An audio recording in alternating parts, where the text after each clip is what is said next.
Hello, everyone, and welcome in. Today is Friday, August 11th, and I'll be doing your single card pull to see what all messages are coming through from God, Spirit, the Divine for you.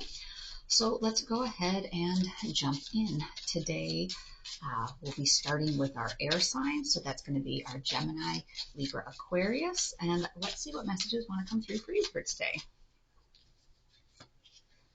The World. So this is that ending of a cycle. It's some sort of completion. You're wrapping up with something. Usually it's kind of that triumph, victory, uh, with that being the last card in the major arcana. That's like lessons learned and kind of that validation. So let's see what that is in relation to. Maybe there's something that's been weighing on your mind. So maybe you already know exactly what that's in relation to. But let's see what other context we get from the rest of our cards. So here's our Gaia card, the Search. Feeling lost, confused, and lonely. So even though oftentimes the world is like that triumphant ending to something, sometimes endings come with a feeling of being lost and confused. And what do I do now? Like that ended. What do I do now? So let's see what other messages are coming through for you. Nothing is yet set in stone. So that's kind of interesting. If you're feeling lost and wondering what direction am I supposed to be going in, know that nothing is set in stone. So anything can be changed. It's kind of coming across here. Let's see what this last card is before we pull it all together. Pride. I love myself and I see myself in everyone. So this kind of comes across that maybe there's something that you think is coming to an end, like some cycle, some lesson, and that's leaving you feeling lost. But maybe this really isn't the end of your lesson. Maybe this isn't like the end of that story. It's the end of that chapter. And let's pull another card. Trust. Well, actually, a couple of those came out, so we'll put both of those out there. It's trust and acceptance. For trust, it says, I accept that my inner voice will always guide me correctly. And then acceptance, I'm learning to accept the things that I cannot change. So this could be a matter of, as a cycle is wrapping up, that there was a sense of pride that you had going into it, like, oh, well, I can just change this, and the acceptance card of, what, sometimes there's things that you can't change. And that is leaving you feeling kind of confused and lost. And what does that even mean? And you're thinking that it feels like it's the end, but, nothing yet is set in stone. Remember, divine timing is always in play. So the universe knows what your timeline is, even if you don't.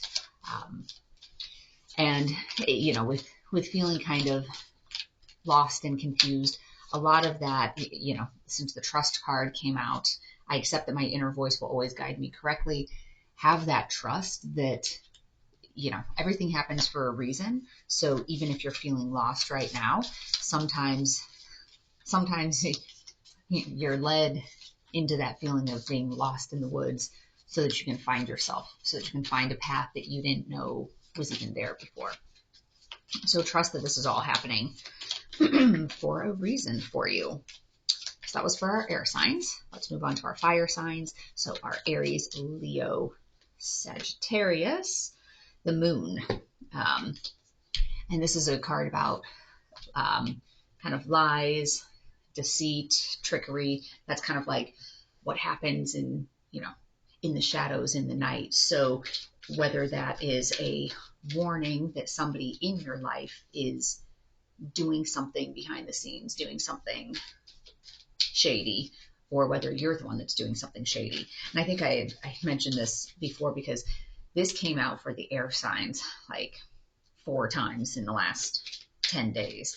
And now it's coming out for you. And I think, I think a lot of it is, these retrogrades are pushing us to look deep within and kind of drop those masks that we're wearing. And you may or may not even know that you're wearing certain masks, but it's, I would say that if this is coming in as advice from spirit, it is, drop the mask, drop the facade, and,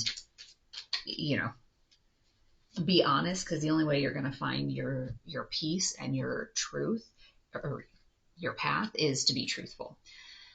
Your Gaia card, intuitive communication, silent whispers of the heart. And I know I've said this before in different daily readings, but I love it. It's, the phrase or the idea that intuition whispers and fear yells. So it's much easier to listen to your fears because they're the ones that are like in your face screaming, that shouting voice in your head of, oh my gosh, I can't believe, whatever. But your intuition is a lot quieter. So it's a matter of you have to work on sitting in the stillness, sitting in the quiet, sitting in the meditation, and listening to what comes through. And that's your intuition. So this card was Prosperity Lies Ahead, New Moon in Taurus. And since that was a jumper card, let's also pull a real card and see what comes out for you. Nothing will come of this situation. So this is going with the moon card. Nothing is going to come of a situation where you are having to, where either you feel like you're having to lie, you're having to put on a facade, you're having to pretend to be something or someone that you're not. Nothing's going to come of that. Nobody can hold that mask forever. And frankly, it does you no good to hold that mask permanently. Or if it's that somebody is lying to you and being deceitful towards you, nothing's going to come of that. If you can't stand in your honesty with somebody, then, or some situation, whether it's a job, that's not the right place for you. That's a low vibe situation. So then, these two go together, the intuitive communication and prosperity lies ahead. So if you can get yourself into a position where you're listening to your intuition, you're going to have prosperity, whether that's in, a work situation, friendships, romantic relationships, your life purpose. If you can listen to your intuition, listen to what your heart is telling you to do, you will be prosperous. It's when you have something in your heart and you're not really listening to it, it becomes a problem. Your jumper card was envy, so I'll pull a real one, or a secondary one as well. It says, I am the same as everybody, but with different challenges. I feel like this card's come out a fair amount in the last week or two as well.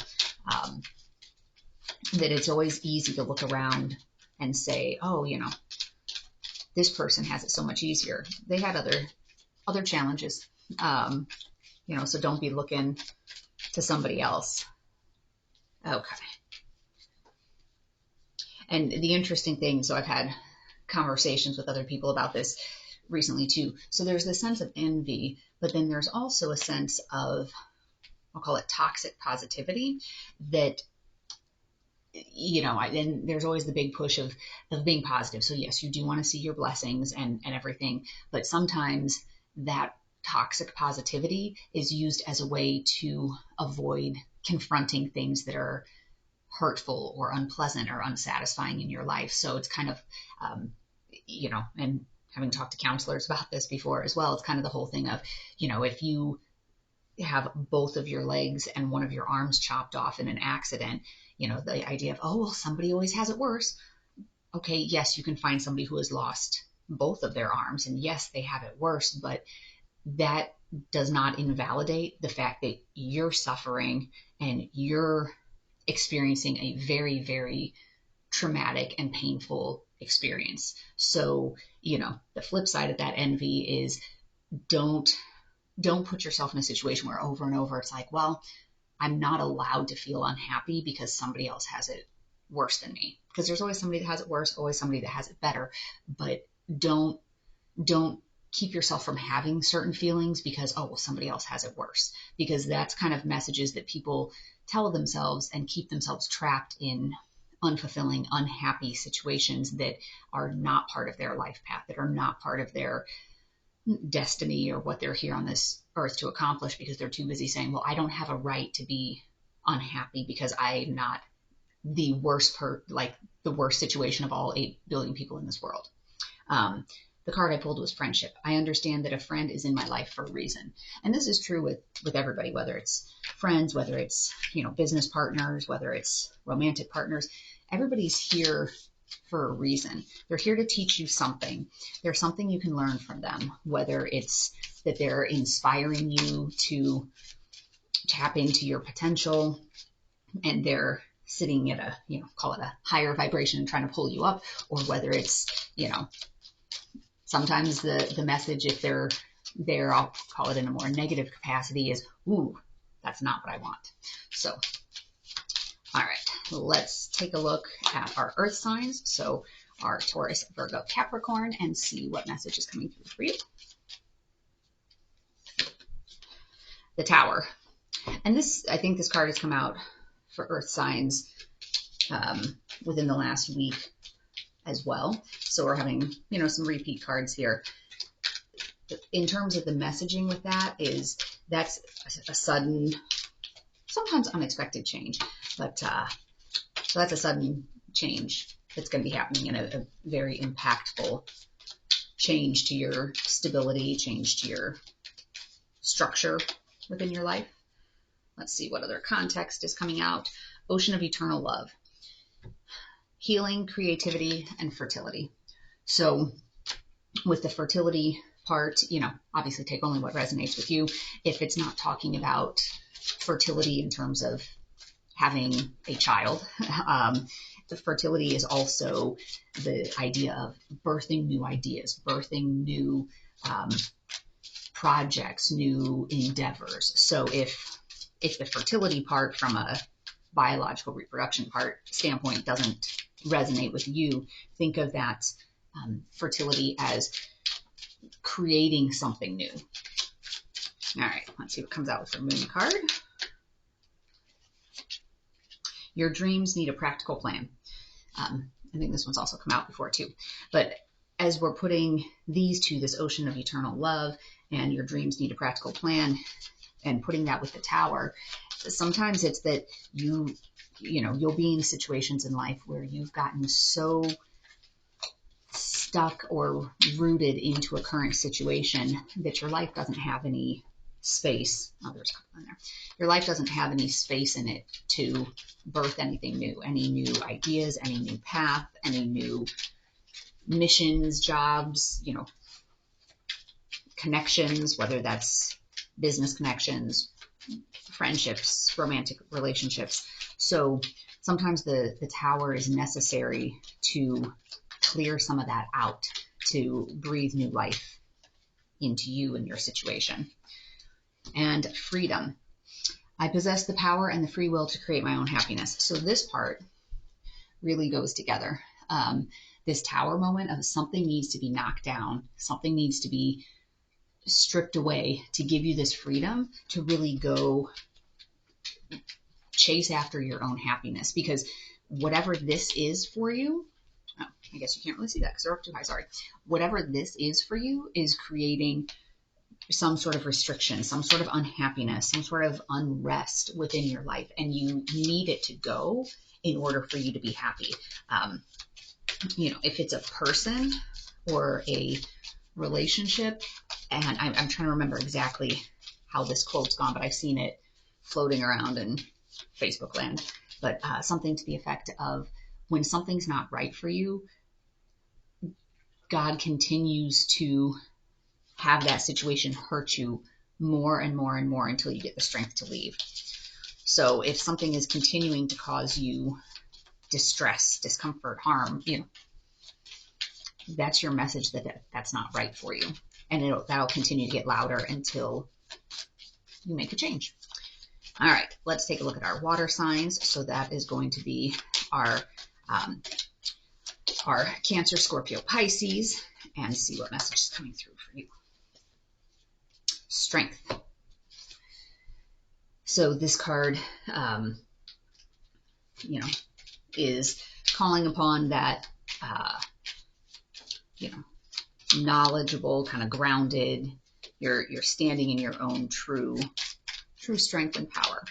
let's see what we have with Gaia. This is also usually that Leo energy, kind of that creative energy in the Rider-Waite deck. This is a woman with this lion. You know, this one's Worf, but that strength of, you know, with that Leo connection there. Let's take a look at your Gaia card. Sacred Earth Mother, a message of love. So let's get some more context here and see what comes up in your moon card for you. Communication is key. And since that didn't really give us a whole lot on the message of love, let's pull another Gaia card and see if that gives any better context. Eternal dance, movement, wheel of life, path of least resistance. So with that, you know, movement and wheel of life, that's usually meaning something is kind of changing, something's progressing, and you're being called upon to exhibit that strength. And, you know, sometimes change can be uncomfortable, but if you're able to talk through it with a message of love, it helps that situation advance in a more positive, fulfilling way. So let's take a look at your soul journey card. Doubt. I release the need to know all the answers. And some of that is if there's something new that's happening, you know, and kind of going with this like wheel of life and all of that, if there's something new that's coming, try to work on letting go of that need, you know, to have all the answers, to have all of that control, and just have the trust that with that wheel of life, kind of like the Wheel of Fortune card, that things are going in a certain direction for a reason, and you don't have to be able to see the exact end result, the end destination, to know, hey, I'm on the right path. This feels like it's the right path. Like in my body, it feels like it's the right path. And so kind of putting your trust and your faith in the divine and God, that you're being guided in the right direction, even if you can't see exactly where you're going. So that's the message. That's the message there. So I hope today's reading has been helpful. As always, take only what resonates with you and leave the rest behind. So I'll be doing a few more postings. We'll be doing the second half of August individual zodiac sign readings coming up here soon. But in the meantime, I wish you peace and joy along your journey. Until next time, bye-bye.